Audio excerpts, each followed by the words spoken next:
Soy Rosalbaída Hernández Castillo, Aida Hernández, me conocen en la academia y en el periodismo, y soy profesora investigadora, catedrática de un centro de posgrado en México que se llama CIESAS, quiere decir Centro de Investigaciones y Estudios Superiores en Antropología Social. Bueno, yo diría que hago antropología jurídica feminista, en el sentido en que pues vengo de toda una tradición de usar el derecho desde el activismo legal, pero a la vez que lo estudiamos y lo analizamos con todas sus contradicciones de poder y desde una perspectiva feminista. Y dentro de esta perspectiva feminista, pues yo me he ubicado dentro de los estudios descoloniales. En los últimos años he venido trabajando mucho en contextos de violencias extremas y pluralismo jurídico. Es decir, donde hay distintos espacios para el acceso a la justicia, no solo la justicia del Estado, sino también donde hay posibilidades de espacios de justicia indígena.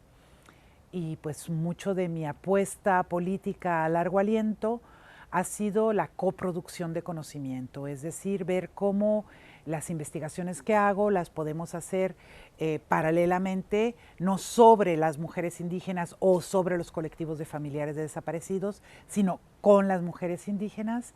Y en algunos casos eso ha implicado coautoría, pero en otros ha implicado acompañar el proceso de publicación de sus propios libros. Soy parte de una red que se llama la Red de Feminismos Descoloniales, y la apuesta teórico-epistémica política ha sido pues también tratar de dejar de mirar siempre hacia el norte global y mucho hacia la academia angloparlante como el espacio principal de producción de teoría, y tratar de hacer más puentes con la teoría que se está produciendo desde otros contextos, desde donde el sentido de persona, de derechos, de justicia, no siempre se entiende de la misma manera que el feminismo del norte global ha definido a partir de los discursos universales de derechos. Mira, yo me formé como una etnógrafa bastante tradicional. Y mi primer libro, que se llama La Otra Frontera, que en inglés se llama Histories and Stories from Chiapas, es un libro en donde yo hice trabajo de archivo etnohistórico. Es la historia de un pueblo indígena maya que fue dividido por la frontera. Entonces era un trabajo en el que yo criticaba al Estado-nación en un país muy nacionalista, donde ni la izquierda criticaba el nacionalismo mexicano, por la manera en que la nación se impuso con violencia en un pueblo que la mitad está en Guatemala y en México. Y en esta primera experiencia, pues fue bastante tradicional en el sentido en que yo trabajé en los archivos, y esto que encontraba en los archivos después lo compartía en talleres de historia oral con las personas con las que yo trabajaba. Y algunos de ellos sabían de esto, pero no habían visto el documento. Entonces también esa mediación había, por ejemplo, en esta región una campaña terrible en 1935 que se llamó la campaña para civilizar por medio del vestido.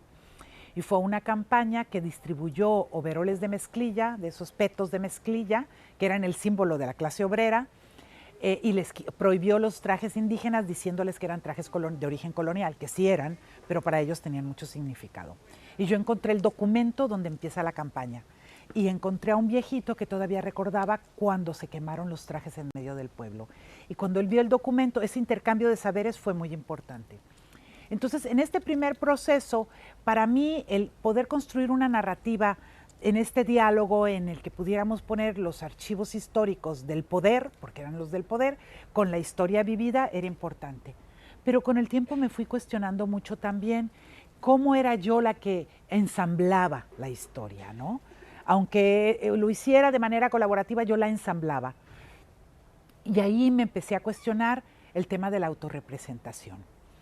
Y esto coincidió en mi caminar con haberme encontrado con un movimiento feminista de producir libros artesanales, que era también una crítica a la industria editorial. Y fue cuando encontré a Marina Ruiz Rodríguez, que es una poeta performera y editora cartonera, que empezamos a pensar en cómo acompañar para que las mujeres, que en ese momento eran mujeres en reclusión, pudieran escribir sus propios libros. Y en ese sentido la apuesta fue también una apuesta de mediación en el sentido de que ellas aprendieran a usar programas de edición, a empastar, a reciclar. Pero después vino una segunda etapa, y es cómo ver esa producción editorial de ellas no solo como una nueva fuente para que el especialista en literatura venga y la analice, sino utilizar sus libros como teorizaciones sobre el mundo. Y yo empecé a incluir en mis cursos de teoría feminista los libros de ellas como teorizaciones que nos hablan del continuum de violencias, nos hablan de la manera en que el racismo, la violencia patriarcal y la violencia del capitalismo se imbrican en la vida de mujeres. Todo eso lo describen ellas en sus historias de vida, en sus poemas, en sus cartas. Entonces, pues fue acompañar la autorrepresentación, pero también cuestionar la visión academicista y eurocentrada de lo que es la teoría. Entonces, la antropología es una herramienta que se puede meter en muchos ámbitos para promover pues, un pensamiento crítico que nos ayude a construir una sociedad más justa y más digna. Creo que somos de las pocas disciplinas que tenemos una autocrítica tan profunda y a veces a los muchachos les hablamos siempre de nuestra historia colonial, ¿no? De que la antropología surge como herramienta del colonialismo para controlar a los subordinados, pero también ha sido una ciencia muy vinculada a la emancipación. Y creo que esa historia está pendiente por escribirse, porque la antropología crítica ha estado muy vinculada a las luchas por la justicia y por una vida digna. Creo que en sentido general nos permite entender y comunicarnos desde la diferencia, desde la diversidad, pero también nos permite entender cómo funciona el poder, la desigualdad y buscar alternativas contextuales. Es decir, no pensar que todas las soluciones que vienen desde los derechos universales van a ser para todos y todas. Entonces, para mí, como el tema que me preocupa es la justicia, creo que la antropología puede ser una herramienta fundamental para el acceso a la justicia, para problematizar cómo se entiende y se vive la justicia y buscar mejores soluciones en esos contextos. La antropología sirve para confrontar visiones racistas judiciales, por ejemplo, en el trabajo con migrantes, para educar a los jueces sobre cómo hacer justicia que considere la interculturalidad. Puede servir también para hacer, en México se hacen herramientas que se llaman peritajes antropológicos, que son herramientas que sirven a los abogados que hacen activismo legal en su litigio.